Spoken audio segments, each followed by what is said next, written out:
Bonjour. So today, the government is planning, well, has tabled their climate accountability legislation. And what we see in that is that there is no plan at all. There is no plan for getting us to net zero. There is very little accountability, and it's really just a game of smoke and mirrors. I was thinking today about what it was when I saw the plan that concerned me the most. And what occurred to me is that at a moment when we should already have had a plan in place to get to net zero by 2050, but to get to 60% reductions by 2030, there is no plan. There is only talk of accountability about a plan that will be developed at some future date. And so that is not what we expected. That is not what we need. And the Green Party of Canada is very disappointed to see key elements missing from this legislation. So first of all, we have seen that the government is proposing to have 2030 as the first date to set a new possible target for reducing greenhouse gases. And this target for 2030 will not be established until 9 months, 6 to 9 months after the bill receives royal assent. Which means that we could be looking at another year or year and a half before we have any new target. This is a failure because we had committed to increasing and had been asked by under the Paris Agreement and by the international community to increase our targets this year, and we have failed to do so. And this legislation makes it clear that we have no intention of increasing our target within this year, and perhaps even within the life of this parliament, because as we can see, this parliament is becoming more and more fragile. It's a minority government situation. It's entirely possible that within the life of this parliament, we will have no target that corresponds to the science. We also see that there is no target until 2030 and no plan to be put in place before 2030 either, which means that we're talking about another 10 years without any target that we can work toward. It means that we're talking about another 10 years before we know whether we are in fact doing what is necessary in order to ensure that we get to net zero. More than anything, I will say that I'm confused as to why the government yet again is passing up on the chance of a lifetime to put Canada, yes, on a path to net zero by 2050, but also to seize the greatest economic opportunity of our generation. This is the global consensus, and this is why we have seen the United States, the United Kingdom, the European Union, all of our major trading partners, all of the major economies, and including Japan today as well, moving very quickly towards a green recovery and a green plan. We may have a vaccine or an effective treatment in place for COVID, perhaps as early as the first half of this year, in which case we are going to be talking about moving to post-pandemic and into recovery. If we're talking about that, then we need to be planning for it now. We need to be planning for the green recovery, which means that we need a plan. And the plan is exactly what was absent today. So the Green Party has a plan, and I set that out earlier this week. We want to see 60% reductions between now and 2030. And of course, we want to see a carbon budget to make sure that we know how we're going to get there and how much carbon we have left to spend. We want to see us cooperating with President-elect Biden on his plans to create a carbon border adjustment for the United States. It would be extremely powerful for us to have a North American carbon border adjustment. We want to see incremental increases to the carbon tax, $10 per year. In order to, because we know, and the global consensus is that that is the most effective and efficient way for countries to meet their greenhouse gas reduction targets. And we have other elements of the plan, but those are some of those that we want to see, and we want to see. We want to see targeted measures. We want to see true accountability. We want to see true enforcement measures as well. So once again, I will say that the train is leaving the station. And we can either be on it or we can be off of it. We can either set ourselves up for the economy of the future and take advantage of the greatest economic opportunity since the Industrial Revolution, while at the same time accelerating our recovery from the pandemic in a way that no other plan can. Or we can sit on the sidelines and watch other economies pass us by, watch our country fail to show leadership yet again on the climate emergency. And I know which side I'm on. I know which side the Green Party is on. And I certainly know what people in Canada expect. They expect leadership on this issue. It is not reflected in this legislation. We are still waiting to see the plan. And I will say directly to people in Canada that if the current government is not able to deliver on that plan, we can. And I'm just asking them to just send us in. I was just thinking, send us in, coach. We can get this job done. We are prepared to work collaboratively in a cross-partisan way with any party that wants to help us take advantage of this chance of a lifetime and also help us get to net zero. If we don't see that, though, the Green Party is ready to do what is necessary. We have a plan. We're ready to go. And as I said, we're ready to be sent in at any time. Alors, en français, le Parti vert est déçu de n'avoir pas voir aujourd'hui un plan pour attaquer la crise climatique. Les choses qu'on avait vues aujourd'hui, c'est encore des délais, c'est encore une pièce de législation qui ne va pas nous aider à vraiment lutter contre la crise, à atteindre nos cibles. Et aussi à participer dans une des plus grandes opportunités économiques de notre génération et dans les dernières centaines d'années. Alors, ce qu'on attendait à voir, c'était vraiment un plan. Et il n'avait pas de plan produit aujourd'hui. Le plan, le pièce de législation, ça propose d'introduire une nouvelle cible pour 2030, mais pas de cible pour 2025, pas de cible cette année non plus. Et ça va traîner encore peut-être 12 ou 16 ou 18 mois avant que ces cibles soient annoncées. Alors déjà, nous avons raté notre chance de respecter nos obligations dans l'accord de Paris qui nous oblige d'augmenter nos cibles dès maintenant.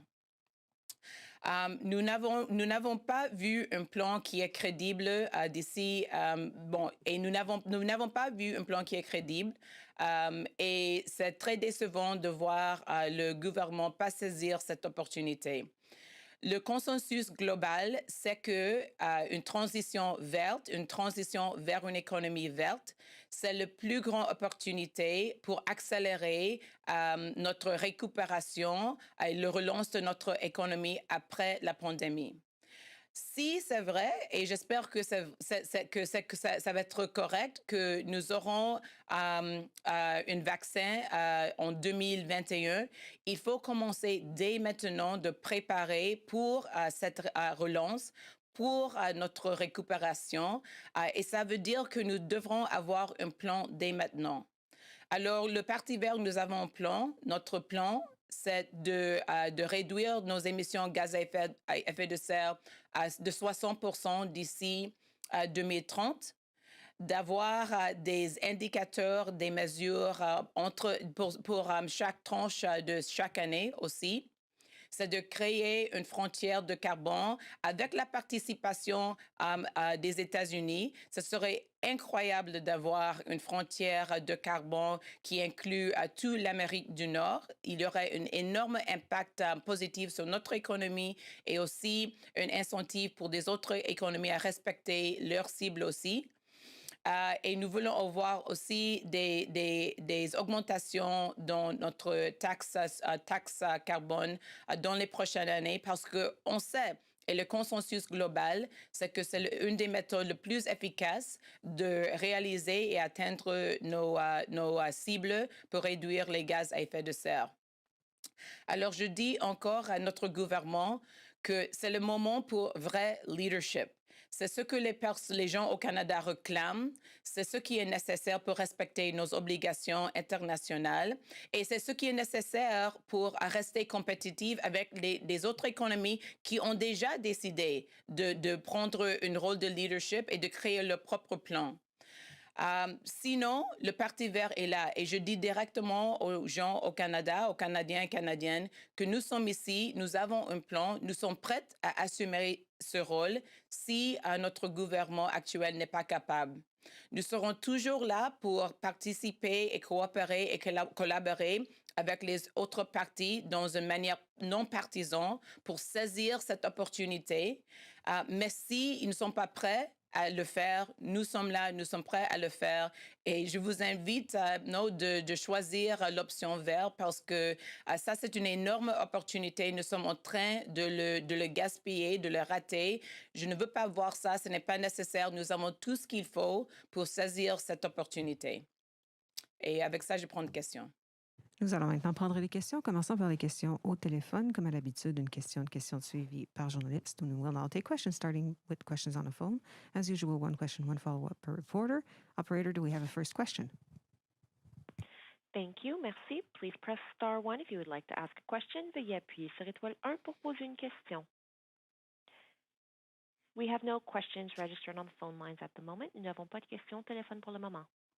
We'll now take questions in the room. David? Hey, hopefully I get 4 questions. I'm Annamie Paul, David Thurton, CBC News. So are you going to support the legislation? This legislation, it just falls below all of our red lines. And I take no pleasure in saying that. I really want to underline that the Green Party considers the climate crisis to be a nonpartisan issue. And we consider our recovery from the pandemic as well to be a nonpartisan issue. And so we're always looking for reasons to support any efforts in those regards across party lines. But as I said, there is no new target. We had committed this year, we along with other nations who are members of the Paris Agreement had committed this year to increasing our target, and we have not done so. The plan that they have put in place essentially entrenches the fact that we will not be increasing our targets until 12 to 16 to 18 months from today, which is just simply too late. So that alone for us is reason enough not to support this. But I would say more than anything, we cannot support legislation that looks like a plan, but is no plan at all. You know, that suggests that we are taking action when we are not taking any action at all. There is no point in putting in place accountability mechanism for a plan when you have not created that plan. And that is the situation that we're in. And so we know 2 things. We know that this is the economic opportunity of our lifetime, and we need it. You know, more than anything, we need it right now to recover from the pandemic and the damage it has caused. And we also know that we have very little time left to do our part to tackle this existential crisis. So on both of those bases, this plan fails. And I, of course, always need to consult with our caucus, but I got a lot of texts before I came in. It seems pretty clear that there is a unanimity that this is not a plan, legislation that we could support, as is. So can you walk us through just what are some of the changes that you can see or that you will be putting forward? I know it's very early, but you had a bit of time to read the bill. Is there anything that jumps out that you think that you and your MPs will be putting forward? Mm-hmm. We laid out our plan last week. We are very committed to being proactive and propositional and not just simply oppositional, especially, as I said, about an issue that is this important. We set out last week just the basic elements for a plan. We need to see 60% reductions by 2030 from 2005 levels. We should participate before it gets imposed on us in creating a carbon border adjustment plan for North America, along with the president-elect of the United States. We need to make sure that we have set incremental annual increases in our carbon tax. We should be investing in clean technology, investing in renewable energies. We should be putting in place the infrastructure that will support a green economy, like a national electricity grid. We should be incentivizing and investing in deep retrofits. Everyone knows these things, David. These things have been known. There is a global consensus. We can look at all of our major trading partners, and they have their plans in place. And so if the government would like to attach accountability legislation to a plan, then that is something that we could consider. But they have only created accountability legislation for a plan that doesn't exist. And so that's really nothing at all. I'll check on the phone, David, and I'll come back to you if we don't have any more questions. Do we have any question on the phone? We have no questions registered on the phone lines at the moment. David, you may proceed. So what you said there is pretty clear what you'd like to see. When it comes to along the lines of enforcement, what do you need to see from the government there? I mean, I'm kind of racking my head. How do you enforce these climate targets in a meaningful way? You know, it's the government who sets this, and how are we going to ask the government in a meaningful way to police itself and to hold itself accountable? How do you do that? Well, again, first you have to have a plan to enforce. And the government has said today that essentially we won't have a plan for a year and a half. I mean, how long does it take? There are 9 months before a plan has to be introduced after this piece of legislation receives royal assent. Assuming that there will be, and I don't think that we can assume that at all, it's very unlikely that there's going to be any fast track of this sort of legislation, then we're really talking about legislation under the best set of circumstances we're not going to see in place in 2021 likely. And so in that case, with these kind of delays, there really is nothing to enforce. What they've put in place are really reporting mechanisms. There is no enforcement there. We see an advisory board has been created that will report to the minister on progress and make suggestions, but that is not enforcement. We see that the minister needs to appear before Parliament and also report on progress. That is also not enforcement. And so there really is no enforcement mechanisms for us to discuss in this piece of legislation. But what does enforcement look like to you? What does meaningful enforcement look like to you? Should we force the environment minister to resign? Should the government, should it be a confidence vote? Like, how can you? What's meaningful accountability? Well, it's an excellent question, and it's something that requires discussion. I mean, we've been talking about what some of that might look like. Certainly, one of the things that we should be looking at is a sector-by-sector approach. I gave the example, the other day about the airline industry, where we're expecting that there will be a bailout of some form or another, and we've said that there should be enforcement mechanisms attached to targets that we set as conditions of agree upon with the airline sector as a condition of the bailout.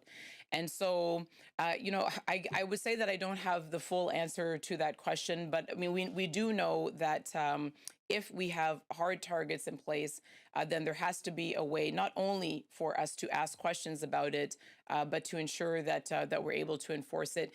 And I will promise that the Green Party will give you a more robust answer to that question. And it's something that we're consulting with stakeholders about. I'll check one last time if there's questions on the phone. Operator? Once again, please press star 1 if you would like to ask a question. Veuillez appuyer sur étoile 1 si vous voulez poser une question. We have no further questions on the phone. Thank you. This concludes the press conference. Ceci met fin à la conférence de presse. Merci.